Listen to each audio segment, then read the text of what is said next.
always thought of myself as the kind of person who could hold everything together.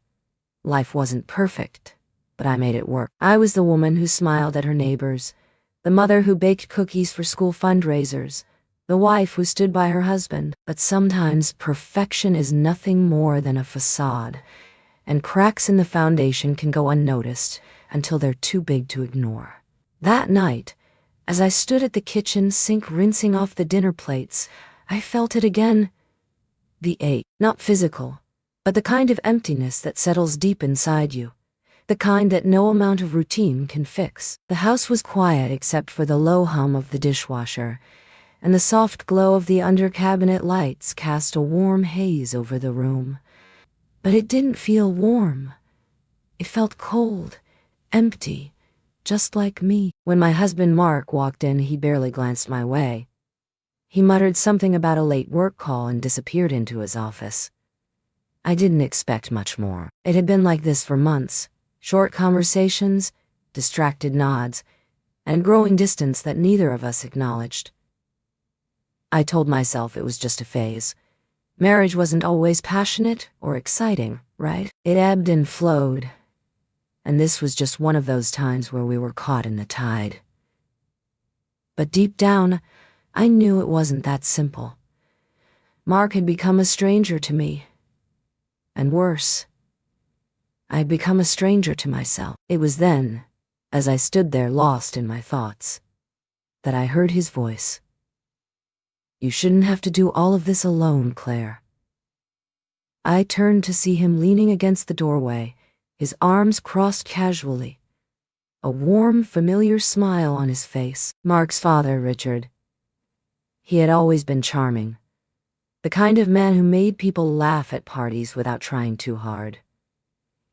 Even in his late 50s, he carried himself with a quiet confidence that drew people in. He was tall, broad-shouldered, with streaks of silver in his hair that only added to his allure. His eyes were the same piercing blue as Mark's, but they held a depth, an understanding, that Mark's never did. "It's just a few dishes," I said, brushing off his concern with a forced smile. "I've got it." Richard stepped closer, his footsteps soft against the tile. "You always say that," he said gently, "but I know it's more than just the dishes." I froze, my hands gripping the edge of the sink. How could he know? Did I wear my unhappiness so plainly that even he could see it? "Claire," he said, his voice softer now, "I know Mark's been distant, and I know that can't be easy for you." "It's fine," I said quickly, my voice shaking. "We're fine." But even as I said the words, they felt hollow. Richard sighed, stepping closer until he was standing beside me. "You don't have to pretend with me," he said. "I've been where you are. I've felt that loneliness." His words hit me like a wave, and for a moment I couldn't speak. I looked up at him, and the warmth in his eyes was almost too much to bear. "Sometimes I wonder if he even sees me anymore," I admitted, my voice barely above a whisper. Richard reached out, his hand brushing against mine. The touch was light, fleeting, but it sent a jolt through me that I couldn't ignore. "I see you," he said, his voice steady. "And I understand you more than you think." The moment hung between us, heavy and charged. I should have pulled away, made an excuse to leave, but I couldn't. For the first time in what felt like forever, someone was looking at me, really looking at me, and I felt seen. "I shouldn't be talking to you about this," I said, finally stepping back. Richard didn't press. He simply nodded, his gaze soft but unyielding. "If you ever need someone to talk to, Claire, I'm here." With that, he turned and walked away, leaving me alone in the kitchen with my racing thoughts and the echo of his words. That night, as I lay in bed, staring at the ceiling while Mark slept soundly beside me, I couldn't get Richard out of my mind. The way he looked at me, the way his voice held a warmth I hadn't felt in years. It was intoxicating and terrifying. All at once, I told myself it was nothing, just a moment of weakness, a fleeting connection, born out of loneliness. But deep down, I knew it wasn't. It was something more, something I couldn't ignore. And I wasn't sure I wanted to. The next morning, when Richard came over for coffee, the air between us was different. He smiled at me as he walked into the kitchen, his eyes lingering just a moment too long. "Good morning," he said, his voice low and smooth. "Good morning," I replied, trying to keep my tone light, casual, even as my heart raced. As we sat across from each other at the table, the conversation started innocently enough. Talk of the weather, the garden, Mark's latest project at work. But beneath it all, there was an unspoken tension, a current that neither of us acknowledged, but both of us felt. When he reached across the table to hand me the sugar, his fingers brushed against mine. It was a small thing, almost imperceptible, but it sent a shiver down my spine. He pulled back quickly, his expression unreadable, but the moment lingered, hanging in the air like a storm cloud. The next few days passed like a haze. I threw myself into chores, errands, anything to keep my mind busy, but it was useless. No matter what I did, my thoughts always drifted back to him. Richard, with his kind eyes and quiet strength, and the way his voice softened when he spoke to me. It wasn't right. I knew that. But knowing didn't make it stop. Mark remained distant, buried in work and seemingly oblivious to my restlessness. Part of me wanted to blame him, to tell myself that his indifference had driven me to feel this way. But another part, the quieter, more honest part, knew it wasn't that simple. Richard wasn't just a substitute for what Mark lacked. He was more. It was early one evening when it happened again. Richard had stopped by to drop off some tools he'd borrowed from Mark, and as always, his presence filled the room like a warm blanket. We exchanged polite conversation, careful not to let anything linger too long. But when Mark excused himself to take a call, leaving us alone in the living room, the air between us shifted. "Claire," Richard began, his voice steady but soft. "Are you okay? You've seemed distracted lately." I hesitated, my fingers gripping the edge of the coffee table. "I'm fine," I said, but even to me the words sounded hollow. He leaned forward, his elbows resting on his knees, his gaze fixed on me. "You don't have to pretend with me," he said, his tone gentle but insistent. "I see the way you carry everything, how hard you try to hold it all together. But it's okay to admit that it's hard." His words broke something inside me, and before I could stop myself, I said, "I don't even know who I am anymore, Richard. I'm just here, going through the motions." For a moment, he didn't respond. Then, slowly, he reached out, his hand resting lightly on mine. The warmth of his touch sent a jolt through me, and I looked up, meeting his eyes. "You're more than that, Claire," he said, his voice barely above a whisper. "You're more than you think." The moment stretched between us, heavy and charged, until the sound of Mark's voice from the other room broke the spell. Richard pulled his hand away, and I quickly stood, brushing my hands against my jeans as if to wipe away the evidence of what had just happened.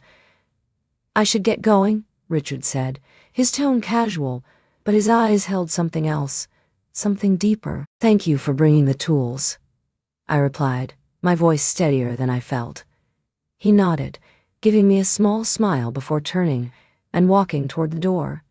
But just as he reached it, he paused, looking back at me. "If you ever need someone to talk to, Claire," he said, his voice soft but firm, "I'm here." That night, I couldn't sleep. Mark lay beside me, his breathing deep and even, while my mind raced with thoughts of Richard. I replayed our conversation over and over. The weight of his words, the warmth of his hand on mine. It was intoxicating, the way he made me feel seen, understood. But it was also terrifying, because I knew this wasn't just about a moment of kindness. It was something more, something I wasn't sure I could control. The next morning, Richard called. His voice on the other end of the line sent my heart racing, even as I told myself to keep it together. "Hey, Claire," he said, his tone easy, familiar. "I was wondering if you could help me with something. The garden at my place has gotten out of hand, and I could use an extra set of hands." I hesitated, glancing at the clock. "I don't know if I can," I said, my voice uncertain. "Please," he said, and there was a note of something in his voice, something unspoken. It would mean a lot. Against my better judgment, I found myself agreeing. "Okay," I said softly. No, I'll be there."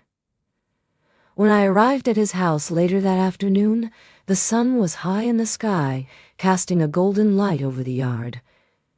Richard was waiting for me, a pair of gloves in one hand and a bottle of water in the other. He smiled when he saw me, and for a moment, everything else faded away.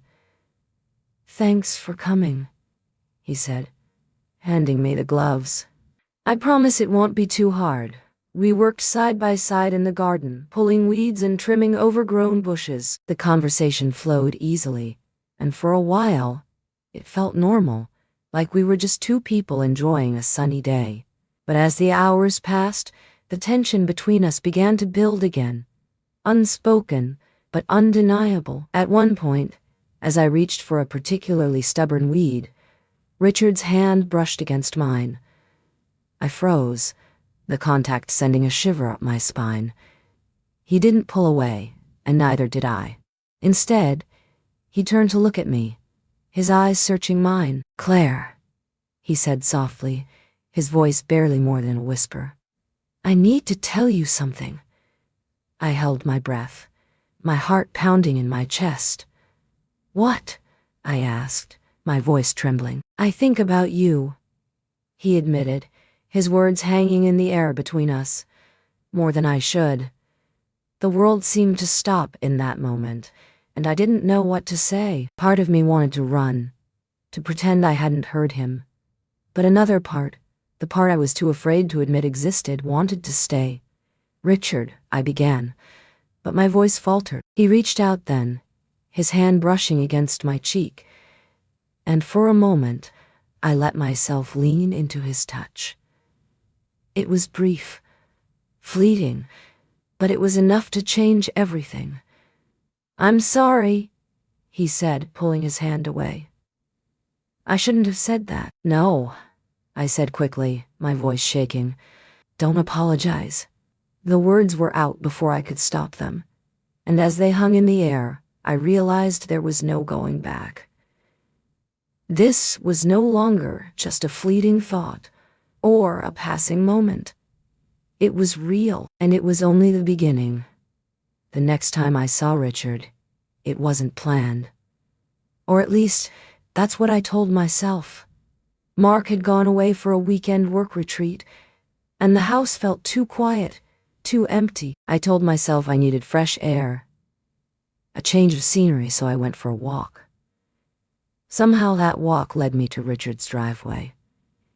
He was outside, shirt sleeves rolled up, as he tinkered with something under the hood of his truck. When he saw me, his face lit up with a smile that made my stomach flutter. "Claire," he said, setting down his wrench. "What brings you here?"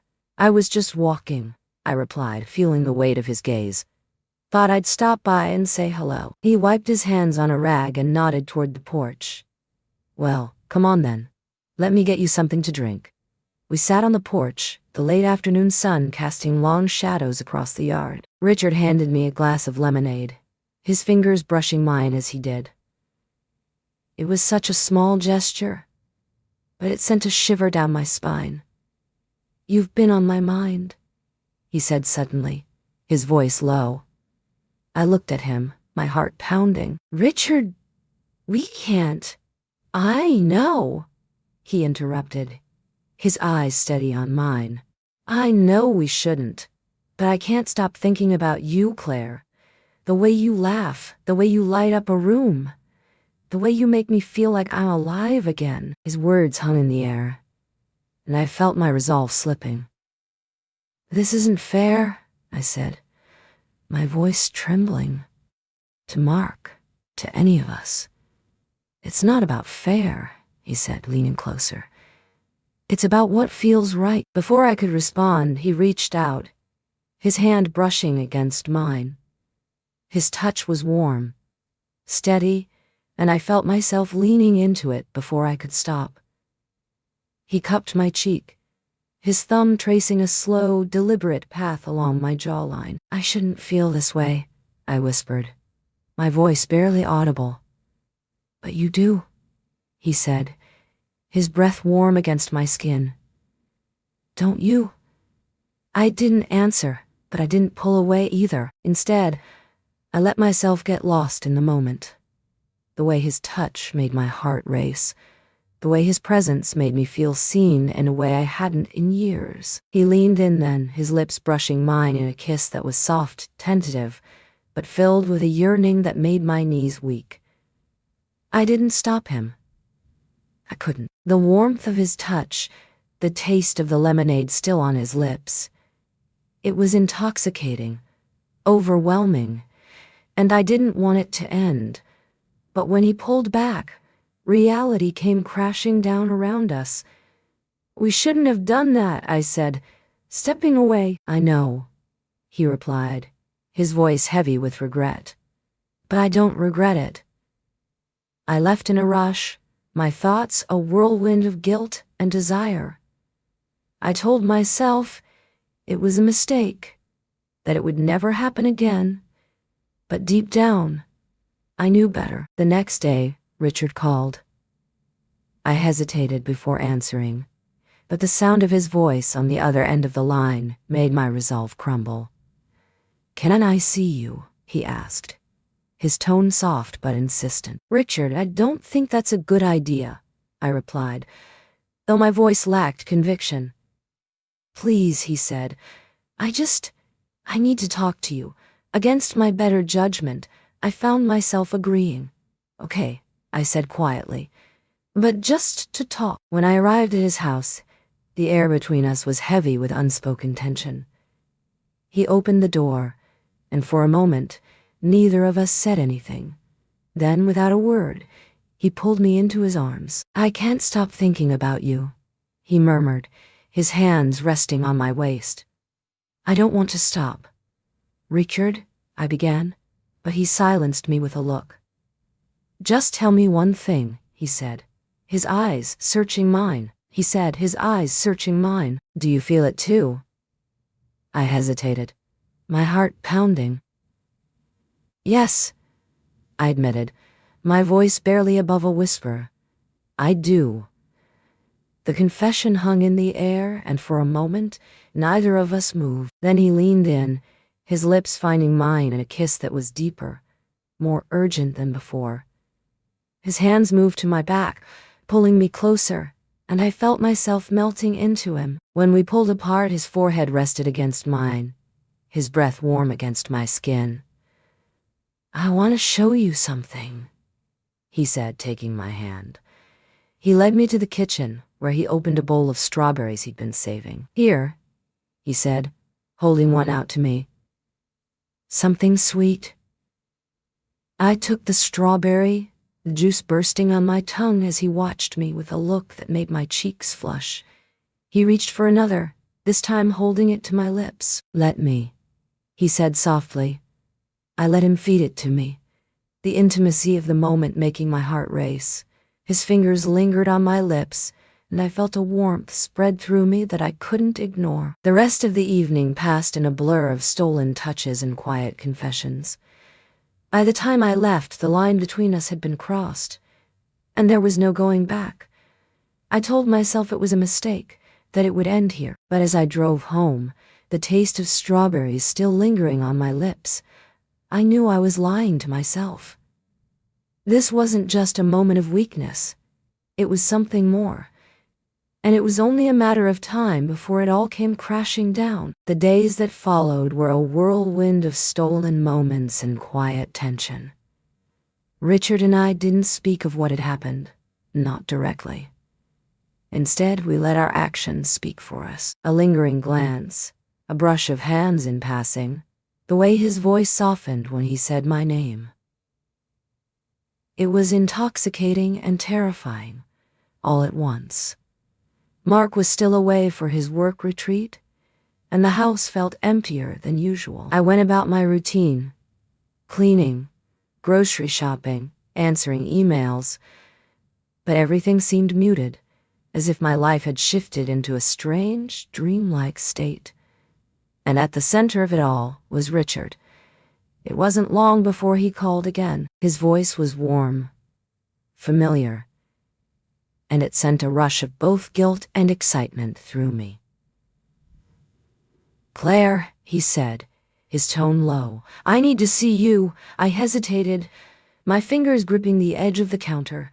"Richard, we can't keep doing this." "I know," he replied, "but we already are." His words hung in the air, and I felt my resolve slipping. "Where?" I asked finally, my voice trembling. "Here," he said. "I'll make us dinner." Against my better judgment, I agreed. That evening I stood in front of the mirror, smoothing down my dress, and telling myself it was just a meal, nothing more. But deep down I knew that wasn't true. When I arrived at his house, the smell of roasted vegetables and garlic greeted me. Richard opened the door, his smile soft but laced with something deeper, an anticipation that made my pulse quicken. "You look beautiful," he said, his eyes scanning me in a way that sent a shiver down my spine. "Thank you," I replied, my voice barely more than a whisper. He led me to the dining room, where the table was set with candles and a bottle of wine. It was intimate, too intimate, but I couldn't bring myself to leave. We ate in near silence, the tension between us palpable. Every now and then our eyes would meet across the table, and the air seemed to thicken.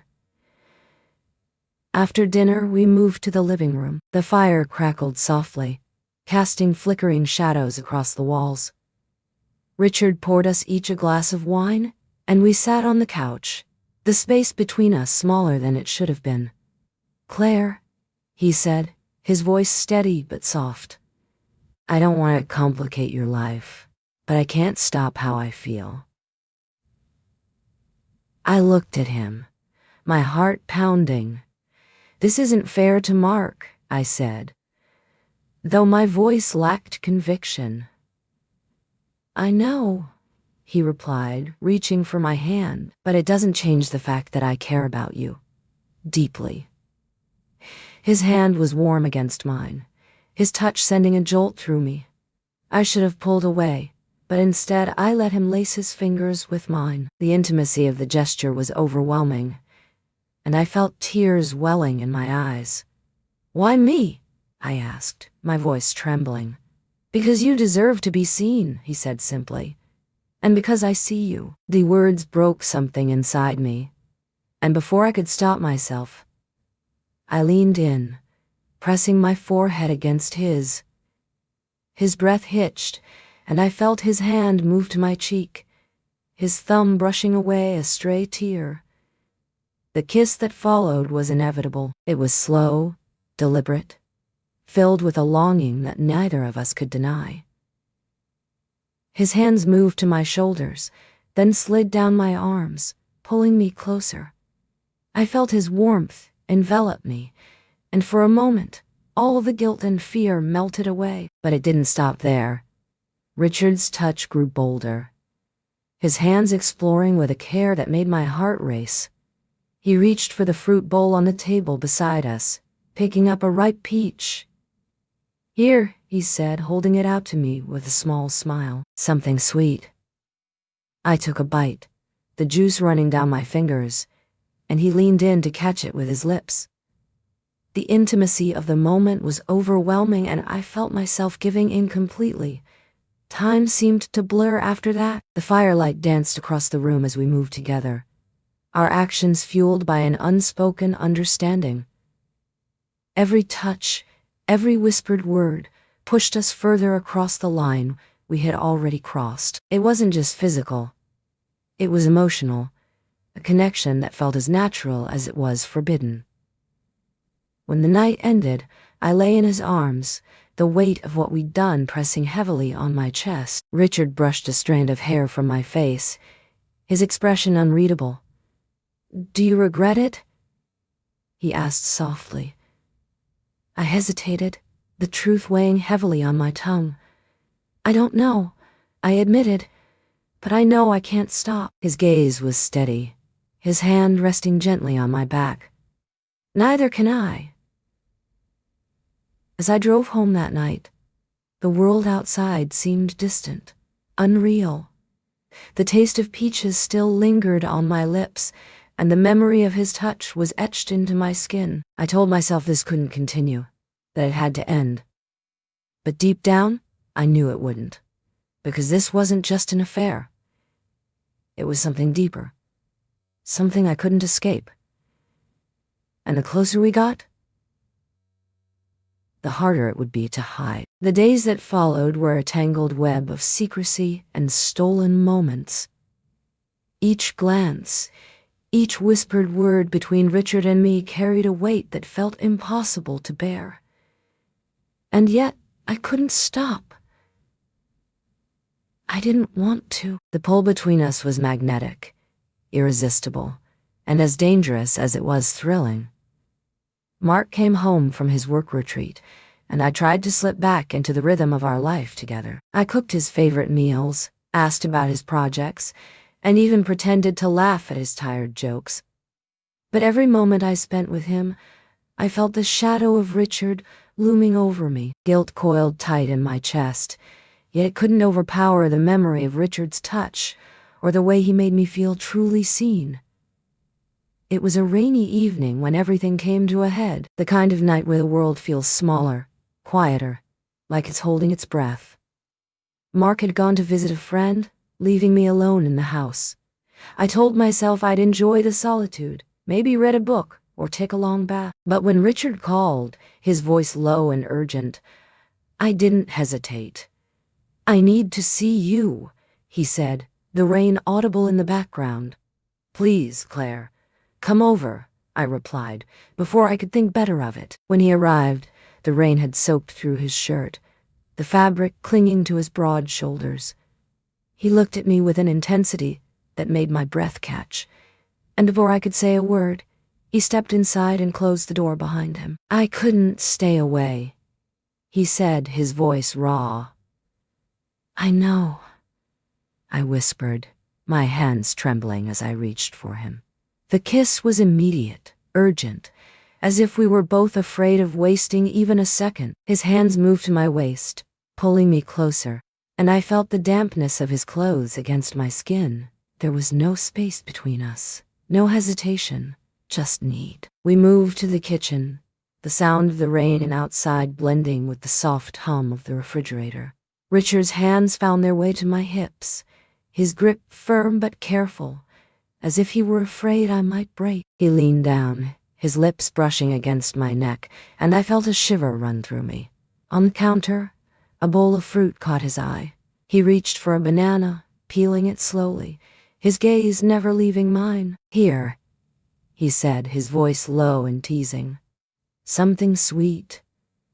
I took it from him, my fingers brushing against his, and brought it to my lips. The sweetness was almost overwhelming, and I felt a blush rise in my cheeks as his eyes darkened with something I couldn't quite name.